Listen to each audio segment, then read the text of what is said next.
Cinema hero Andhra Pradesh deputy CM Pawan Kalyan Telangana రాష్ట్రం గురించి తెలంగాణ ప్రజల్ని అగౌరవపరిచే విధంగా మాట్లాడటం అనేది చాలా బాధాకరం. గతంలో సినిమాలు ఆడేటప్పుడు తెలంగాణ రాష్ట్రం అంటే నాకు అపారమైన ప్రేమ ఉంది, అపారమైన గౌరవం ఉందని మాట్లాడిన నువ్వు ఈ రోజు ఆంధ్రప్రదేశ్కి డిప్యూటీ సీఎం కాగానే మతి స్థిమితం కోల్పోయి నీ స్వార్థ రాజకీయాల కోసం తెలంగాణ రాష్ట్రం గురించి ఈ రకంగా మాట్లాడడం అనేది చాలా బాధాకరము. నువ్వు నిజంగా నీకు సిగ్గుంటే నువ్వు మాట్లాడిన మాటలకి కుటుంబ సమేతంగా తెలంగాణ రాష్ట్రాన్ని విడిచిపెట్టి వెళ్ళి ఆంధ్రప్రదేశ్లోనే ఉండు.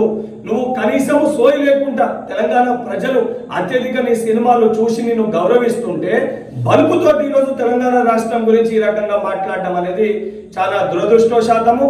నువ్వు ఇదే రకంగా నీ వైఖరికి నువ్వు తెలంగాణ ప్రజలకి తెలంగాణ రాష్ట్రంలో ఉన్న ప్రతి ఒక్కరికి క్షమాపణ చెప్పకపోతే తెలంగాణ రాష్ట్రంలో నీ సినిమాలు ఆడనివ్వము. నువ్వు రేపు పొద్దున తెలంగాణ రాష్ట్రంలో తిరిగితే నిన్ను పరిగెత్తించి తెలంగాణ రాష్ట్రంకి వెళ్ళి కూడా తెలంగాణ యువత తెలంగాణ ప్రజలు తరిమి కొట్టే పరిస్థితి ఏర్పడుతుందని చెప్పి పవన్ కళ్యాణ్ హెచ్చరిస్తున్నా.